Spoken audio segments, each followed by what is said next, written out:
Former draft picks and starters coming back for a second stint in Seattle has been pretty normal for the Seahawks. Could another former Pro Bowler be coming back for another reunion in the Pacific Northwest? We'll be breaking it all down here on our Monday edition of Locked On Seahawks.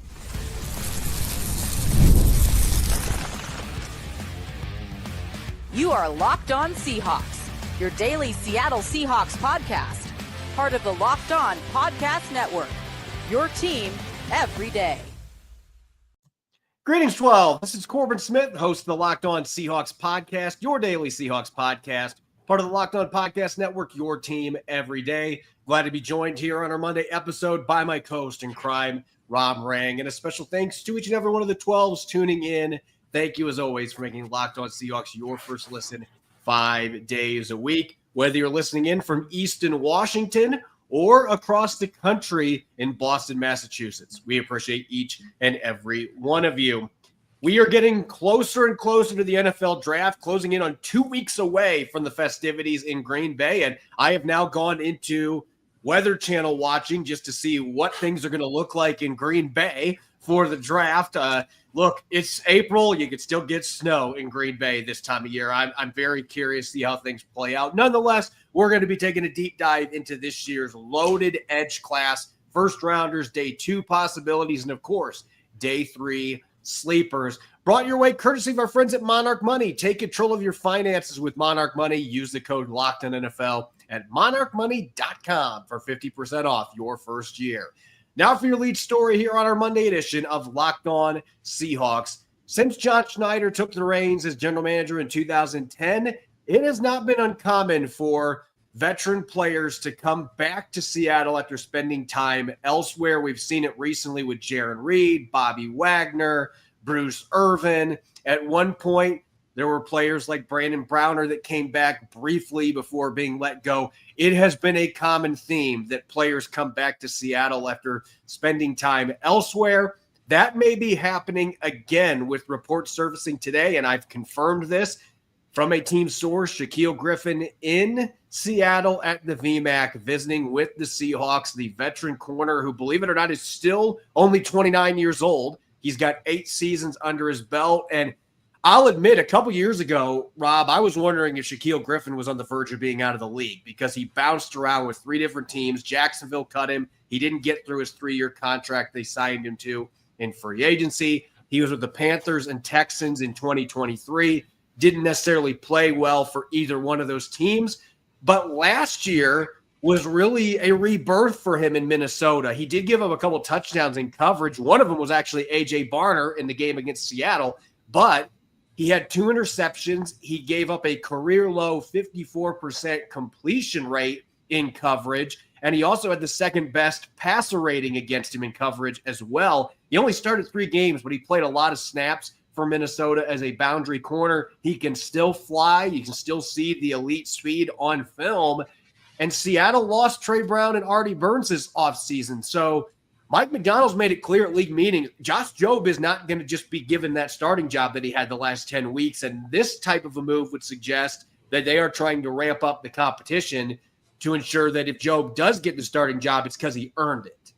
Yeah, that's the thing that to me is really interesting about this reported visit here and possible reunion is the Seahawks have already brought in 3 different players in free agency at the cornerback position in Shamar Jean-Charles, Demarion Williams, and Tyler Hall. So if you are now adding Shaquill Griffin as well to a positional group that, of course, that already is led by Devin Witherspoon, Tariq Woolen, Josh Jobe, as you mentioned, and, of course, the rookie last year, Nehemiah Pritchett, then basically Seattle has, all of their positional spots kind of filled up. Here we are just a couple of weeks away from the draft, and in a cornerback class that, I and others have linked the Seahawks to some of the talented corners in this draft. So again, I think that this is speaking to the fact that Mike McDonald's defense is complicated, that you do want to have defensive players that have some experience and have some versatility the way that Shaq Griffin has that. He has played on both sides. He has played inside at the nickel position as well. And so to me, this is a interesting possible reunion for the Seahawks. And I love the fact that you characterize it the way that you did when it comes to Shaquill Griffin, because it did look like that he was kind of on the outskirts of the NFL, and his best days were behind him. But then he had that resurrection season this past year in Minnesota. It wasn't just Sam Darnold that had a fantastic season for a Vikings squad that was just a hair away from winning the number one seed, number one seed in the NFC. So again, when you look at Shaq Griffin, I see a guy that still can run, as you said, that has never been a big interceptor, but he locates the football well and bats it away. And then also is reliable in run support. And that is one of the things that when I look at this rookie class coming at the cornerback position, Corbin, I see a lot of guys who can move, a lot of guys who can track the football, but not a lot of guys who are as physical as tacklers in the running game as Shaq Griffin has always been for the Seahawks. And that's one of the reasons why he did go to the Pro Bowl years ago with the Seahawks, despite not having a single interception that year. It's just because he was a well-rounded quality player, durable, consistent player. That's what I think the Seahawks are looking for at this point. And I expect if they do make an agreement with Griffin and he returns to Seattle, it will be on a relatively cheap contract, but one that I think has all kinds of bonus opportunities for him. Yeah, I'm looking at this from a twofold here. The first thing, as I mentioned, at the league meetings, and unfortunately didn't get to go there this year, but there were reports coming out of Palm Beach that Mike Macdonald basically said Josh Jobe had a great year last year, but he is not the starter necessarily. He's going to have to keep that job. He's going to have to fend people off. And we've seen this in the past. It's not just with Seattle. This is a thing throughout the league where you have great stories like Josh Jobe, guys that were practice squad players that have bounced around and then they are a revelation, but can they do it a second straight year? That is always the big question mark. So I feel like the Seahawks, if they do sign Shaq Griffin here, it is going to be an insurance policy there at minimum. And if he comes in and plays the way he did in Minnesota, he can very easily take the job from Josh Jobe. And now your starting secondary could be Devin Witherspoon, Reek Woolen, and Shaquill Griffin. So they're looking at it from that lens. Hey, we need to make sure that we have another established veteran in here that we feel like can play in McDonald's system. And because he's a willing run defender, he can play press coverage. He's still got the speed to take away deep balls. He checks off the boxes that Mike Macdonald's looking for from his boundary corners. The other thing that I would add to this is the cost. As you mentioned, it's early April. Players are not getting much money on the free agent market. And you're looking at a situation where Seattle can give him a veteran minimum deal or in that neighborhood, maybe throw some incentives, a couple of carrots out in front for him to chase down with his 4.3 speed. But this is a good opportunity to add a proven veteran that was rock solid last year in Minnesota that fits this defensive scheme without breaking the bank. You've still got all this cap space available. So if you want to make a trade or if there's a guy that's available after the draft that you want to sign and you have to spend a little more money on, that you will be able to do so. This is not going to curtail them from doing any of that. And it's not going to stop them from drafting a corner either if they sign Shaquill Griffin. We've seen this with veteran players throughout the John Schneider tenure where, yeah, we signed you 3 weeks ago, but yeah, we're going to also draft this young guy. And it puts it in a tough spot sometimes for these guys to make the roster. This would not be a guaranteed roster spot for Shaquill Griffin if he gets signed here. But if he plays like he did last season, then he gives himself a chance to not only be on the roster, but start. It's a very intriguing situation, but this is typically the type of moves that you're going to see this time of year. Yeah, especially from John Schneider. I mean, this is what he's known for, of course, is looking for these kind of bargains late in the free agent process. You mentioned the fact that Shaq Griffin signed with the Jacksonville Jaguars. I believe that was a 3-year, $45 million deal years ago. I mean, now people get that all the time. But that was a big deal by the Jaguars back then. And when Griffin went to Jacksonville, played solid football, but not spectacular ball, then they wind up cutting him loose. That, to me, has always been one of the reasons why I respect John Schneider's ability to not only evaluate, but also to evaluate his own financial situation. This isn't, monopoly money that you're throwing around out there. And again, I think that it makes a lot of sense both, intelligence-wise and financially wise. Makes a lot of sense for the Seahawks to kind of preach patience when it comes to free agency, just because there are some quality football players still available. And I believe in that 2021 free agency period that the Seahawks were trying to bring him back, but they had a cutoff, and it was that $9 million per year. So once Jacksonville threw that 3-year, $44.5 million contract at him, John Schneider's like, look, we love you, but we're not going to go there. And he's had to do that several times. But we've also seen players come back and have success. Most recently, Jarran Reed just signed another contract with the Seahawks, and they let him go at one point. Bobby Wagner came back after being released in a year in LA. I know it was only a 1-year reunion, but still came back and played at an all-pro level. Bruce Irvin gave him some solid contributions as a rotational reserve. I mean, there's been a pretty good hit rate when these guys come back for a second stint with the team. So maybe Shaquill Griffin ends up being the next one that comes in. And like we said, he had a little bit of a rebirth last year in Minnesota. If he can carry that over in Seattle, he might be starting for this football team, or at least playing a lot of snaps in their nickel and dime sets.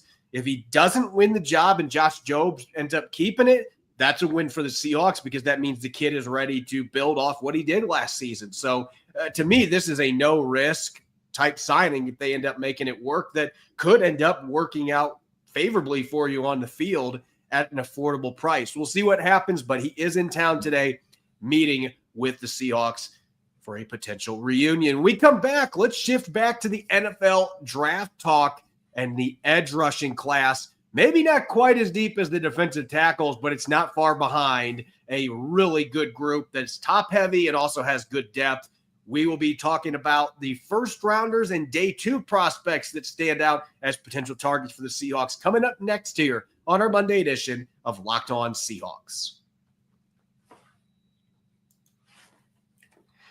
This is a message from our sponsor, Intuit TurboTax. Taxes was waiting and wondering and worrying if you were going to get any money back, and then waiting, wondering, and worrying some more. Now Taxes is matching with a TurboTax expert who can do your taxes as soon as today. An expert who gives your taxes their undivided attention as they work on your return, while you get real-time updates on their progress so you can focus on your day. An expert who will find you every deduction possible and file every form, every investment, everything with 100% accuracy, all so you can get the most money back guaranteed. No waiting, no wondering, no worries. Now this is Taxes. Get an expert now at TurboTax.com. Only available with TurboTax Live full service. Real-time updates only in iOS mobile app. See guaranteed details at TurboTax.com/guarantees. Welcome back to the Monday edition of Locked On Seahawks. This is your host, Corbin Smith. He's Rob Rang. A special thanks to each and every one of the 12s tuning in. And thank you, as always, for making Locked On Seahawks your first listen 5 days a week. We greatly appreciate it. We are closing in on 2 weeks away from the NFL draft in Green Bay. And we've got a lot of position groups that we've still got to cover leading up to the big week in Titletown. Let's talk edge rushers. We've looked at the defensive tackle group, and I think you and I are in agreement that the defensive tackle group is the best and deepest position in this entire draft class. Running back is right in that mix too. I think you have to also give a shout out to this edge rushing class. And there are several guys that could go in the top 10 to 12 picks. There could be as many as 6, maybe even 7 guys who hear their name called in the first round. And there's a ton of players that could go off the board on day 2. In terms of depth, this class is right up there with the DTs. I think the DT group is just a little bit better, but this is one of the true strengths in this draft class. Oh, no question about it, Corbin. I've got 18 players that I feel are going to be off the board by the end of the 3rd round. Of course, the Seahawks have 5 selections during that time. I would not be surprised at all if at least one of the players we're going to be talking about here shortly winds up being a member of those Seattle Seahawks. Really quickly, the half dozen players that I have as first-round picks, Abdul Carter from Penn State, he's going to be long off the board. He's not going to be somebody that the Seahawks are going to have a chance at. Michael Williams from Georgia, because of the injury issues that he has faced in the 6'5", 260-pounder could potentially be still available to the Seahawks, although I kind of doubt it's because of his upside. Donovan Irizuku from Boston College, Nick Scorton from from Texas A&M, and then Mike Green and Shamar Stewart. And those are the two players that I want to kind of hit on real quick here. So I'll be starting off real quick with Mike Green. And, I think that a lot of Seahawks fans, maybe John Schneider himself, might be reminded of Bruce Irvin a little bit when they see Mike Green. And it would make some sense because they literally measured at the exact same size, 6'3", 251 pounds. They both are known for their speed off of the edge. Mike Green just simply led all of college football with 17 sacks a year ago. He did not run the 40-yard dash. Bruce Irvin, of course, famously ran in the 4.4s on some watches, but Mike Green was absolutely terrific in the shuttles, and that is a number or a test that a lot of scouts use to evaluate pass rushers. 4.25 in the short shuttle. That was the second fastest of any pass rusher recorded this year at the combine. Izaraku had a 4.19. Mike Green was the fastest in the three cone with a 6.85 seconds three cone time. So again, just very, very quick laterally. And when you have that finesse type of a game and you complement it with some of the big guys that the Seahawks have along the defensive line, I think that he could be a guy that winds up being a real finisher. That would make some sense for the Seahawks. And then finally, a different player, entirely different type of a body, it would be Shamar Stewart, 6'5", 267 pounds, just a hulking man who can play inside a defensive tackle. He can play as a traditional defensive end. He can stand up and be an edge rusher out of the 2-point stance as well.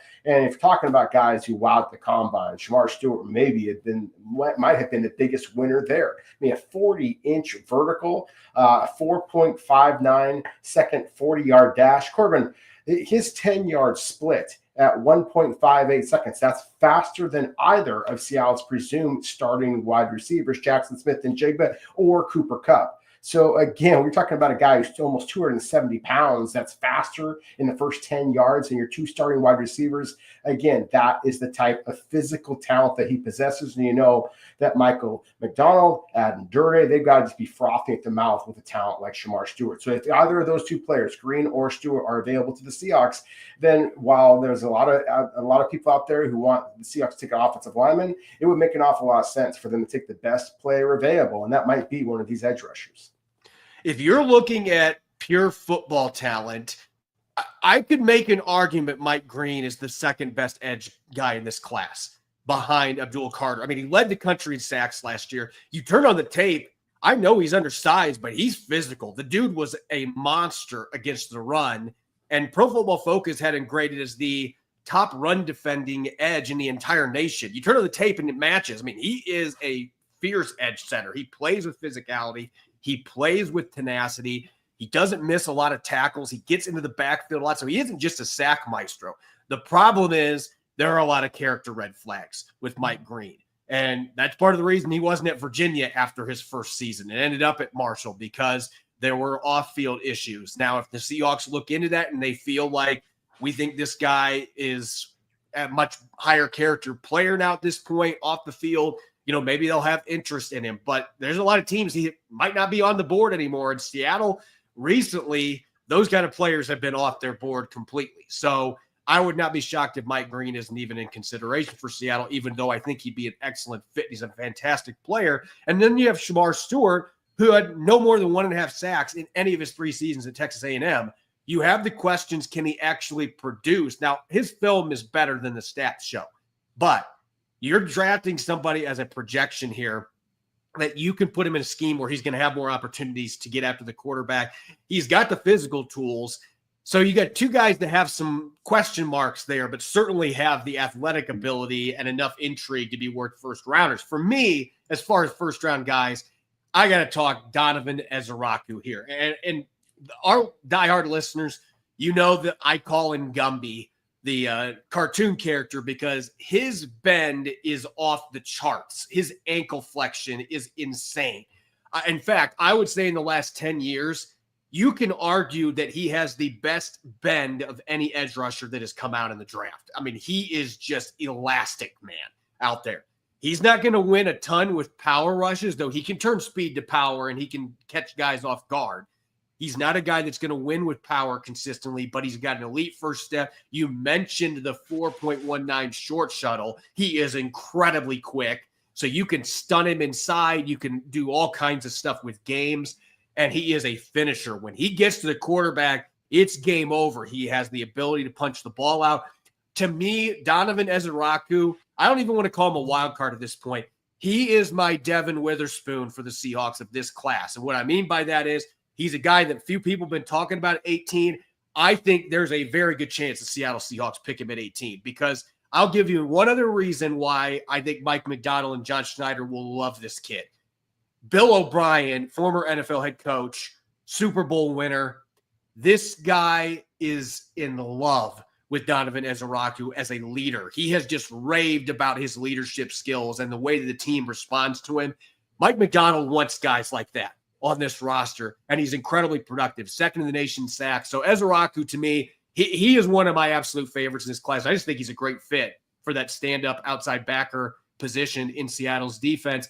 And Texas A&M, we're not done with them. Nick Scorton is a player who previously played at Purdue and had a double-digit sack season at Purdue. He comes to Texas A&M and his numbers get cut in half. The system was just not catered to defensive linemen getting a ton of sacks. And I think it impacted not just Stewart, but Scorton as well. But this is another guy that's 265, 270 pounds during the season that can play inside and out. And he's physical, has solid attributes as a run defender, plays every down. I think he is probably a top 20 selection. Is he going to be there at 18? We'll see. But he is a guy that I think that NFL teams are going to be more enamored with than draft pundits, because the stats are there, the film is there, and the work ethic is there. Absolutely, guy expected to be gone right in that range where Seattle picks. Yeah, I agree with you. I mean, both the players you just talked about, to me, are the blue-collar types that I expect the Seahawks to prioritize. Again, I'm enamored with the sheer athletic upside of the two players I just talked about, Mike Green and Shamar Stewart. But, if you ask me who I think are actually better fits for the Seahawks in terms of their playing style, their reliability on and off the field, then again, the two players that you just mentioned, Ezeraku as well as Scorton, I think are very, very clean fits. Real quick on day two, there's so many players we could be talking about here, Corbin. As I said, I had 18 players that I think are going to be off the board within the first 100 selections or so at the end of the third round. We just talked about 6 of them, or at least mentioned 6 of them by name. But so obviously that leaves a dozen here. Again, real quickly, JTT from Ohio State, Landon Jackson, James Pierce, Jack Sawyer, Kyle Kennard, Oluwafemi Oladejo, Ashton Giatti, Jordan Birch, Tyler Barron, Braden Swinson, Prince Umilane. I can't pronounce his name. Umanmilan. There you go. And then David Walker. So again, there is literally a dozen players that I think that are going to be intriguing to the Seahawks. I'm going to focus in on 3 of them: Jack Sawyer, Ashton Giatti, and Jordan Birch.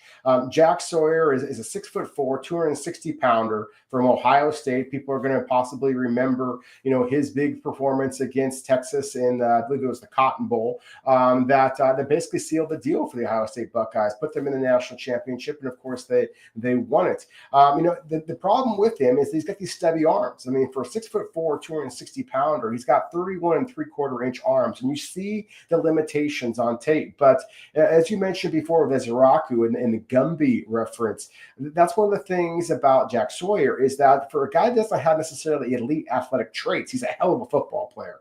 And you just really like the fact that his sack numbers jumped every single year of his career. He went from 3 to 4.5 to 6 to 9. And again, he's got a track record of making big plays at big moments. To me, he fits in with what the Seahawks, the Baltimore Ravens, the Pittsburgh Steelers, teams that have always prioritized physicality. Jack Sawyer would fit in with them.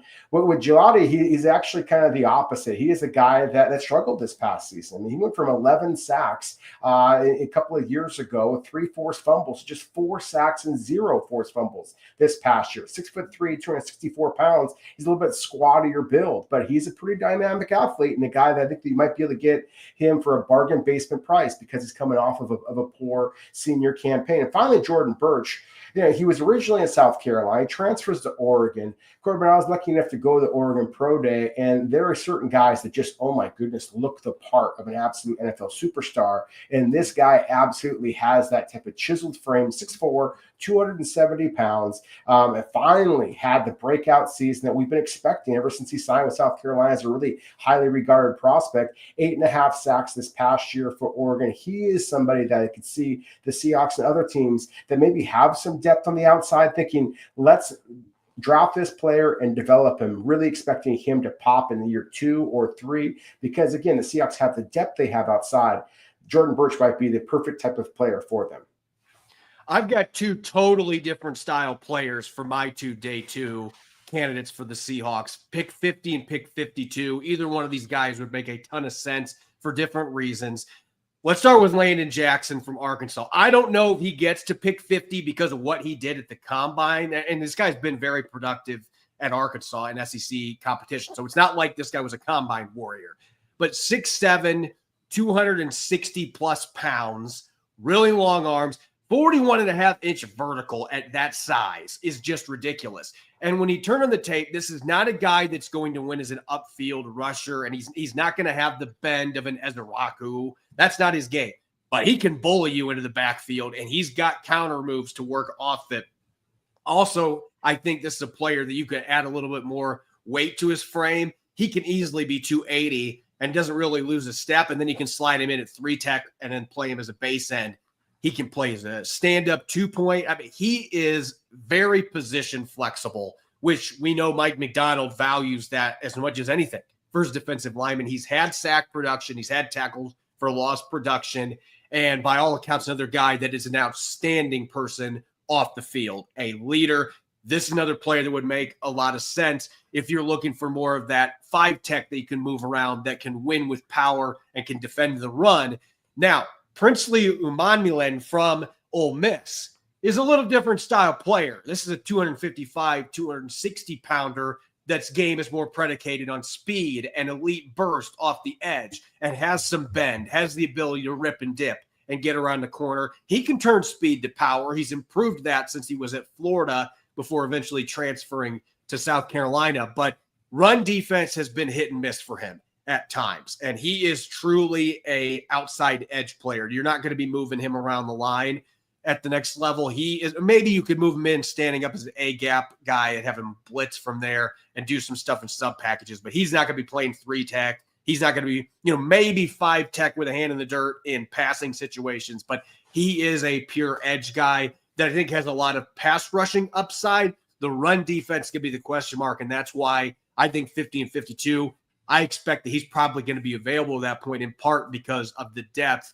in this class. When we come back, we've got day 3 edge rushers and edge setters to get to, and there's a lot of really good players that we have not talked about yet. We will get to that coming up next year on our Monday edition of Locked On Seahawks.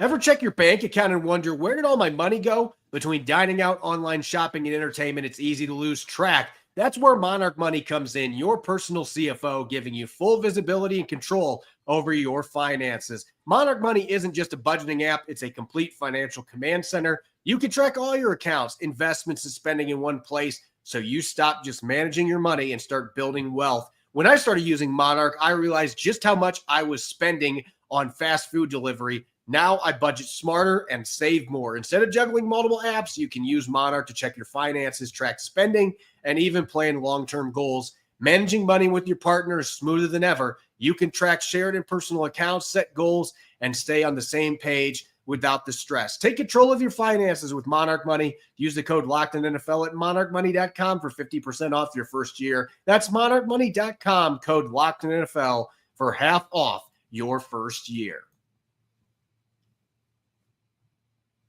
Welcome back to the Monday edition of Locked On Seahawks. This is your host, Corbin Smith. Glad to be joined, as always, by my co-host in crime, Rob Rang. And a special thanks to each and every one of the 12s listening in. Thanks for making Locked On Seahawks your first listen 5 days a week. We are closing in on 2 weeks away from the NFL draft and taking a deep dive today into the edge rushing group. And maybe not the best position group in this draft, but it is in the discussion for top 3. There's a lot of really good players are going to be gone in the first 2 days. There's also a lot of depth in this draft class. And Rob, one player you and I did not get to talk about that could potentially go in day 2, but we're going to talk about him first in day 3 just because he's an FCS prospect. David Walker from Central Arkansas. He's buzzed off. He does not have long arms. He's short and stocky, 6'1", around 253, 255 pounds. But this guy has some bend. He has the ability to turn speed to power with that stocky frame. He is incredibly powerful. And I know it was against FCS competition, but every year at Central Arkansas, this dude put up big sack numbers. He was solid against the run. He had a really good week in Mobile at the Senior Bowl. There's been buzz about him going on day 2. I could see it happening, but because he's an FCS guy, maybe it's early in the 4th round. But David Walker's a guy that I think would be really intriguing in Mike McDonald's defense because he can play the run. And it does feel like there's still a lot of untapped upside there because he played against FCS competition. Yeah, I agree. I mean, that's why I listed him there as a possible, player that could go in the first 3 rounds. You hit the nail on the head once you mentioned the Senior Bowl. I mean, that's where he needed to splash, and he did. He was able to be very effective against elite competition. That's one of the reasons why Mike Greenstock soared, is because when he had his opportunity, he, of course, played this past season at Marshall, but when he went up against the Ohio State Buckeyes, the eventual national champions, beat them for a sack. Same thing here with David Walker. When he goes to the Senior Bowl and shows the burst, shows the power to be able to play with the big boys, then I think that really turns some heads. So he is a player that makes some sense here. If he is available on day 3, that much better for Seahawks. I think that, again, similar to what we talked about before with Jordan Birch out of Oregon, you feel like there is some untapped potential, and he could be one of those developmental prospects that, because Seattle has the bodies already in position to play immediately, then you can give that player a little bit of time. I'm going to talk about 2 players. I still think that, Corbin, that you're going to see a lot of the edge rushers that have much juice are likely to still be on the board on day 3. So I'm going to be talking about 2 players I view as more of like, kind of 5 technique types. They're going to be playing on the defensive line, going to be basically setting a firm edge, get your hands in the air and try to knock some passes down to affect quarterbacks rather than actually tackling them. To me, that's 2 players I'm really intrigued by: Tyler Batty from BYU and Xavier Carlton from Cal. Both of them are roughly 6'5", 275 pounds. Both of them have the long arms and the power that you're looking for. Neither of them are particularly fleet of foot, although both of them, in my opinion, are kind of underrated athletes. Carlton wasn't even invited to the combine, which is crazy talk for me, considering the fact that I believe he had 8 sacks this past season. Again, we're talking about guys that don't necessarily have that elite juice. And for some are not even going to be considered draftable commodities, but they play with that lunchbox type of a mentality. I think that's going to be very appealing to John Schneider as well as Mike McDonald. And I think would also kind of check the box for a Seahawks squad that maybe is looking for a little bit more from a player like a Mike Morris. And obviously you haven't seen anything from Cameron Young at this point. And so again, if you want to be kind of restocking the shelves, so to speak, to be able to push those types of players, but also keep your roster young. Yeah, and as far as 2 guys on day 3 away from David Walker that I have some excitement about, first one I want to talk about is Kamon Rucker from North Carolina. And this guy has been starting in the ACC since midway through his freshman season. So he is an experienced player. The issue that he's dealing with is what a lot of these guys on day 3 are dealing with. There are some physical flaws that are being evaluated from teams. He's 6'1", and he's 254 pounds. So he is another one of these guys that's got shorter arms. He's kind of short and compact, not the most explosive player. His production sack-wise was very inconsistent for the Tar Heels. He did have a year with 8.5 sacks 2 years ago, though. And he's a solid run defender. He's kind of got that blue-collar mentality, and he's been a team captain multiple seasons at North Carolina. So you're talking about another guy that off the field, he checks off every box you're looking for. I think Rucker could be a really fun rotational player that could give you some special teams contributions right out of the gate that isn't getting talked about a lot, but he's a player that I have some excitement about on day 3. And then if you're looking for a player in the final 4 rounds that could have the ceiling to be a really good starter in the NFL, Savion Jones from LSU. The production has been fleeting at LSU. He's had his moments, but he's been very hit and miss, particularly in the pass rushing department. But this kid weighed in at 280 pounds last season, and he doesn't look like he weighs 280. He's tall, and he's just, the dude looks like the part. He is a specimen. And there's been flashes where you see the talent that comes up as a pass rusher. His run defense has also been inconsistent. This is a guy you pick on day 3 because he has not consistently played to the level needed to be picked in the first 3 rounds. But there's still youth. There's still a lot of potential. There is a frame to still grow into. He's got length. If you're looking for a traits-based prospect that you can bring in and you can just mold him for a year and give him some situational reps, but you're waiting for 2026 to really see if he can pop. Savion Jones is a guy that checks off that box on day 3 for the Seahawks that I think would have some positional flexibility that Mike McDonald craves up front.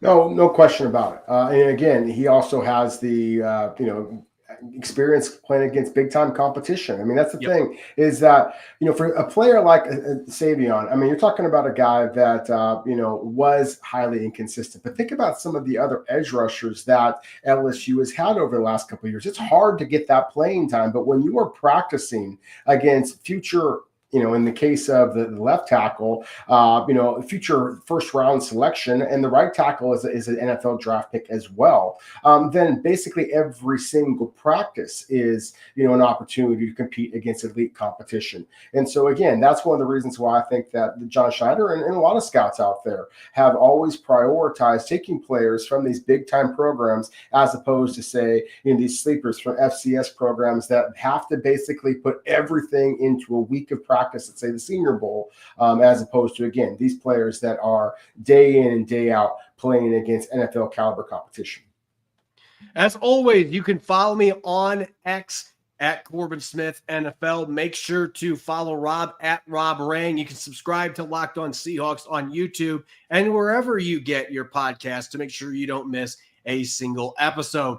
When we come back for our Tuesday show, we're going to go back to the offensive side of the football. And Rob, it's time to talk wide receivers. This is going to be a jam-packed episode. Tons of prospects and obviously now an area of need for Seattle in the wake of DK Metcalf and Tyler Lockett's departures. We'll dive in deep on that tomorrow. Make sure you listen in and enjoy the rest of your Monday. Go Hawks.